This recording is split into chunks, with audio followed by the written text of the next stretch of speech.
guys, great to be with you. This is Greg with Florida Crusader, and we are back for another video concerning Plato's four classical virtues. So, all of this material is being pulled from Plato's magnum opus, The Republic. If you have watched the other videos, then this is the conclusion video. However, these virtues are not necessary to learn about in order, as we've repeated multiple times throughout this course. The virtues are intertwined. The virtues are interdependent. And so when we talk even about a hierarchy of importance of individuals, an importance of one virtue over another in relationship to an occurrence or a concept or as a response, we're keeping in mind that all of the virtues, all four virtues, are functioning at the level of the society and in the level of the individual. And so Plato's governmental language, through the voice of Socrates in this playwright, play script, is used to both instruct how the ideal society is structured according to Plato, but perhaps even more importantly, how the individual governs him or herself in their life. So applying these four virtues, wisdom, self-control or temperance, justice, and today we'll be discussing courage. The application of these in the correct proportion to one's day-to-day, moment-to-moment, year-to-year life ultimately depends on first understanding a proper concept of what these words really mean through the Socratic method, through Socrates laying out his understanding and having those criticized and questioned by other philosophers with whom he's discussing these things in the text of the Republic. And through that definition, through that understanding of what it means to be courageous, that is what allows one to apply courage in the proper measure, in the proper allotment in one's life. So to that point, when we see the hierarchy of the three base metals that Plato says are stacked gold, silver, and bronze, we see wisdom, the virtue of wisdom, being associated with the ruling class of the society. We see the ruling class being advised by the silver tier of the society, which is the spiritual element. And the spiritual element is embodying this sense of courage that we'll be talking about today. The bronze level is the level at which the virtue of self-control and temperance is most important, because in the bronze level, we're dealing with the desiring self, the animal self. And so how Plato lays out the necessity for hierarchy is that it is the rightful place of the desiring animal self to be ruled by the spiritual justice that the silver offers, and that being informed by the wisdom that is accumulated at the gold standard.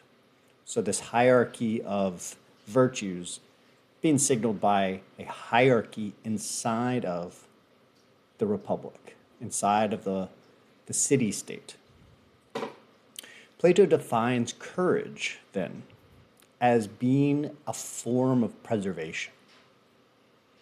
Specifically, it's the preservation of the opinion formed by education and law.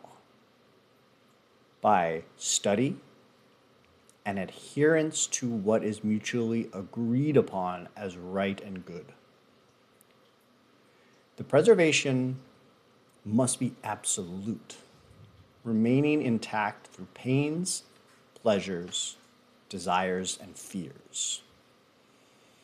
So we see Plato mentioning these variations of mainly physical responses, also mental, to occurrences, and a preservation or a non-movingness of the individual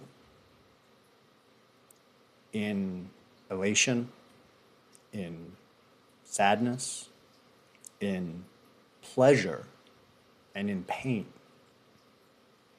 So not only negative states, but also not being kind of hypnotized away into a lethargy by things that are perceived as positive, like pleasure or happiness.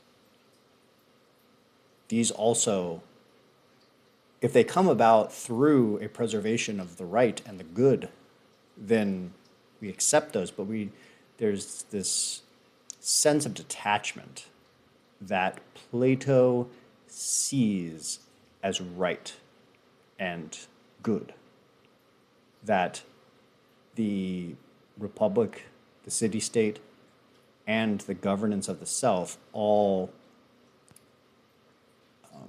possess. So Plato uses an analogy of the dyers, and he compares the education of the guardians of the society, of the rulers of the society, as the process of dyeing wool. Dyers first select naturally white wool, giving it a lengthy preparation, preparing the wool to be dyed. The guardians of the society, similarly, are educated through music, art, through poetry, and through physical fitness, so that their belief about danger and law become color fast. It ensures that solvents, particularly mentioned as pleasure, or pain or fear or desire, cannot remove the conviction of the ruling class of the society. So again, seeing this being used in governmental language, but also applying this to oneself, that one's mind, that one's logic, that one's discernment is tempered not only by the knowledge of the law, not only by memorizing what should and should not be done according to tradition, to culture, but through the arts, through the disciplining of the physical body, through the study of philosophy. Then looking at how courage plays out in the ideal city, courage is located in the auxiliary class, in the silver class, which is predominantly governed by courage. So in the example of the city-state, this would be like the police, the military, people that are in charge of upholding the laws and standards of that society. So for soldiers, courage is the ability to hold onto legal definitions of what is truly fearful, regardless of the circumstances of battle or of internal civil strife. What does that mean? That means that if I am a soldier and I go to war, and as I'm in the war, I then begin to be dissuaded away from my side's justification for engaging in the war, what's going to happen? What's going to happen to me as an individual? What's going to happen to the people that are depending on me? It's not guaranteed, but it is more likely that something will go awry if I become unconvinced, if my faith in my role as a soldier, in my role as a police officer, in my role as a protector becomes shaken. Maybe this isn't right. Maybe this isn't good. I'm experiencing a lot of pain here. I'm seeing pain. I'm questioning this. For Plato, this is unacceptable type of process to be going on inside of someone tasked with a defense of law. He cannot question the law. His duty, according to our definition of justice, which is each segment of the self, each segment of the society, not overstepping its bounds into another area. When everything is segmented off in this way and the hierarchy remains intact, this is our sense of justice. So courage then is empowered by this justice because as the auxiliary level of being and the auxiliary level of the society both function for the purpose of preserving the good. Courage is therefore seen as a natural power that arises from entering battle already convinced of the rightness of why this is taking place. So courage in the individual soul is centered around this silver tier spirited element of the tripartite nature of the soul. The individual is called brave when the spirited part preserves the instructions given by reason about what is and is not to be feared, despite the influence of pleasure or pain. So, again, courage is a steadfastness, according to Plato. Courage is a harmony with the law. It's not so much about a blind belief. It is about a knowing that the law is correct. A knowing that what I am tasked to defend is in accordance with my reason and my logic. So a very important distinction that Plato also makes is the difference between courage and what he defines as a natural boldness. So this natural boldness, this natural boldness could also be defined as a fierceness, a savagery. So what's the difference between courage and savagery, courage and fierceness?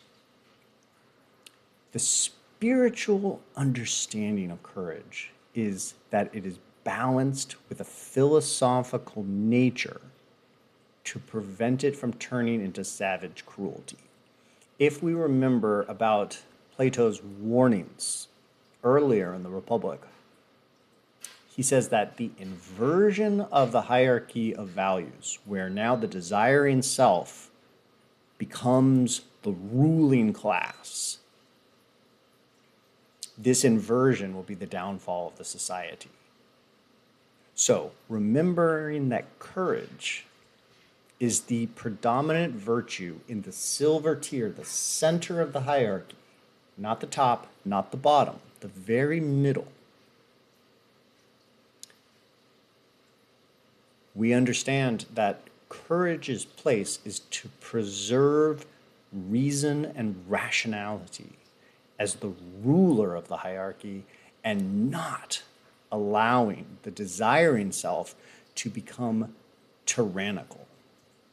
if we think about someone whose stomach, someone whose sexual desires, someone whose anger or sadness is the ruling element in their life, you will see a person in a complete and total chaos. So Plato sees that courage is the ability for one to justly fight against this type of tyranny. And with this courage, the hierarchy and the glue of justice are all in their proper allotment, moment to moment. I hope this makes sense. I hope you guys enjoyed this video. If you did, please like, subscribe to the channel, and hit the notification bell so that you receive notice about our future videos. Really happy to have gone through Plato's 4 classical virtues. I will leave a link at the bottom of the screen. If you haven't seen the other videos, I invite you to do so. And tune in as we announce our new series tomorrow, which is going to be a really exciting one that I am going to be immersed in this week. Take care. We'll talk to you guys again soon.